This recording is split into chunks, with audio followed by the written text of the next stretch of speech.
Inauton ta ini magtubo pa nila sa iyo na himuon niyon Ginoo iyo sini nga balay blessing kundi sa tagsa naton yung kinabuhi himuon naton siya nga aton sentro no sa aton pamilya maging sentro maging pundasyon sa naton kinabuhi.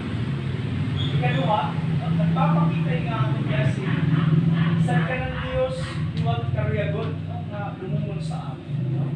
Meron lang kita karuyag na kumalian Diyos.